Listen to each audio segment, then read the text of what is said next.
Good morning class 4 बच्चों। आज हम आपकी हिंदी की आराध्या बुक से पाठ पढ़ेंगे। कौन सा? महर्षि समुद्र पी गए। ये बच्चों केवल पढ़ने के लिए है, इसमें कोई क्वेश्चन आंसर नहीं है, ना कोई एक्सरसाइज है, लेकिन ये कहानी बहुत ही अच्छी है। तो चलिए इस कहानी को पढ़ते हैं। महर्षि समुद्र पी गए। आपने बुक निकाली, अपनी आप बुक निकालिए और ओपन करिए पेज नंबर 42। महर्षि समुद्र पी गए। चलिए इसको पढ़ना हम लोग शुरू करते हैं। पौराणिक काल में महर्षि अगस्त्य नाम के एक महान त्यागी, तपस्वी और तेजस्वी ऋषि हुए। उनके संकल्प के सामने कोई टिक ना पाता था। बच्चों, पहले जो ऋषि होते थे, ऋषि मुनि, वो लोग बहुत ही तपस्वी होते थे और तेजस्वी भी होते थे। वो लोग जो ठान लेते थे वो करके ही रहते थे। पता है ना आप लोगों को, कितना कितना कितना वो लोग सालों तक तपस्या ही करते रहते थे, है ना। तो वैसे ही महान तपस्वी हुए थे अगस्त्य। तो एक बार विंध्याचल पर्वत गर्व से उन्मत्त हो ऊपर की ओर उठने लगा। वह ऊंचा और ऊंचा उठता चला गया, यहाँ तक कि सूर्य का मार्ग भी रुकने लगा। ऐसे लगने लगा जैसे देश के दो भागों के बीच विशाल दीवार खड़ी हो गई हो।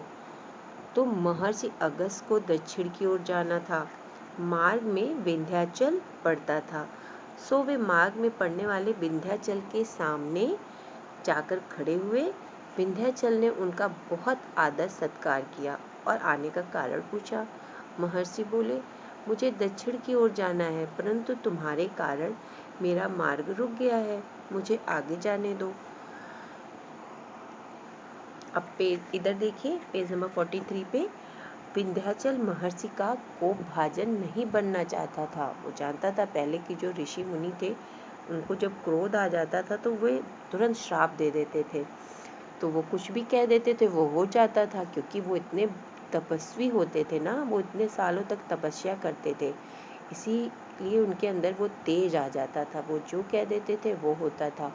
तो इसीलिए विंध्याचल पर्वत जो था वो महर्षि का कोप भाजन मतलब गुस्से का पात्र नहीं बनना चाहता था। उसे ऋषि के तपोबल का भान था। उसे मालूम था कि ऋषि में बहुत तप है। तो वह उनके चरणों में दंडवत लेट गया। जाते समय ऋषि ने पर्वत से कहा, जब तक मैं वापस लौट कर ना आऊं, तुम इसी प्रकार रुके रहना। तो जो विंध्याचल पर्वत था तो वो नीचे जो झुक गया, लेट गया।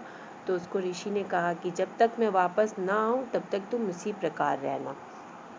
विंध्याचल ने उन्हें वचन दिया, परंतु ऋषि एक बार दक्षिण गए तो फिर लौटकर वापस नहीं आए और वहीं बस गए। उस दिन से आज तक विंध्याचल उसी प्रकार झुका हुआ है। इस प्रकार ऋषि के तपोबल ने देश को दो भागों में बंटने से बचा लिया। एक दिन की बात है, महर्षि अगस्त्य प्रातः के समय समुद्र में स्नान करके लौट रहे थे। उन्होंने देखा कि एक नन्ही चिड़िया समुद्र में स्नान करती और चोंच में समुद्र का पानी भरती तथा उस पानी को रेत में उड़ेल देती। जो बालू उसके शरीर में लग जाती उसे वह समुद्र में झाड़ कर गिरा देती। निरंतर उसे इस कार्य में संलग्न देख ऋषि आश्चर्य में पड़ गए। मतलब वो चिड़िया लगातार यही कर रही थी। पहले तो वो समुद्र के अंदर जाती, मुंह में अपनी चोंच में पानी भरती समुद्र का, फिर उसे वह पानी रेत पर डाल देती और बालू जो उसके शरीर में लग जाती उसे वह समुद्र में जाकर झाड़ आती थी। तो ऋषि जो थे वे बहुत ही आश्चर्यचकित हो गए। वे समझ नहीं पाए कि आखिर बात क्या है। दूसरे दिन जब ऋषि समुद्र में स्नान करने गए तब भी उस चिड़िया को उसी कार्य में लगा पाया। चिड़िया पूरी लगन और श्रम से एक ही कार्य बार बार दोहरा रही थी। महर्षि से रहा ना गया और उससे पूछ बैठे, यह क्या कर रही हो? चिड़िया ने बिना कार्य रोके उत्तर दिया, महर्षि आप स्वयं देख रहे हैं मैं बहुत व्यस्त हूँ, क्षमा करें, तनिक भी विश्राम मेरे कार्य में विघ्न डालेगा। मुझे क्षण भर भी बात करने की ही फुर्सत नहीं है। महर्षि को यह सब सुनकर बड़ा आश्चर्य हुआ। उनसे कभी किसी ने इस प्रकार उपेक्षित भाव से बात नहीं की थी। मतलब जब उन्होंने किसी से कुछ कहा तो उन लोगों ने तुरंत उनसे बात की थी, लेकिन चिड़िया ने उनसे कोई बात ही नहीं की और वह अपने कार्य में ही लगी रही। फिर भी उन्हें जिज्ञासा हुई। अपमान बोध न करते हुए उन्होंने ऐसा नहीं सोचा कि मेरा अपमान हुआ, इसीलिए अपमान बोध न करते हुए उन्होंने फिर कहा, मुझे अपनी बात बताओ, संभवतः मैं तुम्हारी कुछ सहायता कर लूं। ऋषिवर, मेरा अपराध क्षमा करें। चिड़िया बोली, समुद्र मेरे अंडे बहा ले गया है। मैंने इससे विनती की, परंतु इस कठोर आतताई को मुझ पर दया नहीं आई। इसने मेरी प्रार्थना को ठुकरा दिया। कहकर चिड़िया रोने लगी। फिर पेज आप टर्न करिए बच्चों। कहकर चिड़िया रोने लगी। परंतु अब तुम क्या कर रही हो? महर्षि ने पूछा। मैंने दृढ़ निश्चय किया है कि मैं सारा समुद्र उड़ेल दूंगी। चिड़िया बोली कि मैंने दृढ़ निश्चय किया है कि मैं सारा समुद्र उड़ेल दूंगी, समुद्र को पाट दूंगी। जब तक यह नहीं कर लूंगी चैन नहीं लूंगी। चिड़िया बोली। महर्षि अगस्त्य उसकी वीरता और संकल्प से प्रभावित हुए। उन्होंने समुद्र से उसके अंडे लौटा देने को कहा, परंतु घमंडी समुद्र पर महर्षि के वचनों का कोई प्रभाव न हुआ। उसने चिड़िया के अंडे न लौटाए। महर्षि को क्रोध आ गया। वे बोले, समुद्र, तुम प्रार्थना के योग्य नहीं हो, तुम्हें दंड मिलना चाहिए।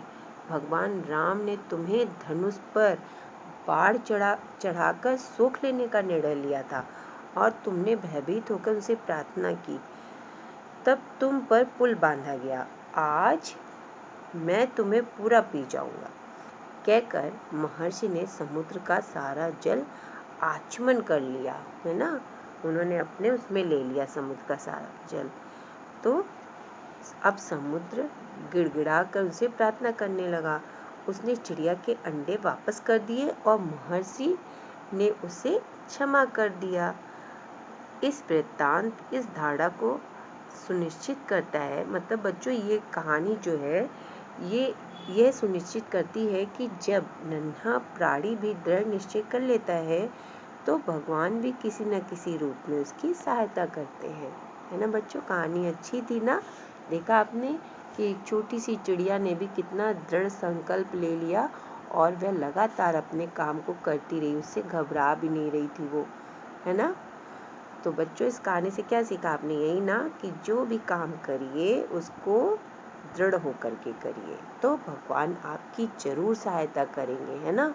चाहे कितनी भी परेशानी आए, कितनी भी मुसीबत आए, लेकिन अपना जो आपने काम को ठाना है वो दृढ़ संकल्प होकर के करिए, तो भगवान खुद ब खुद आपकी मदद करने आएंगे। ठीक है बच्चों। तो आज मैंने सोचा चलो बच्चों के साथ ये वाली कहानी पढ़ते हैं। मुझे भी बहुत अच्छी लगी, इसलिए मैंने ये कहानी पढ़ी। ठीक है बच्चों। Okay, have a nice day.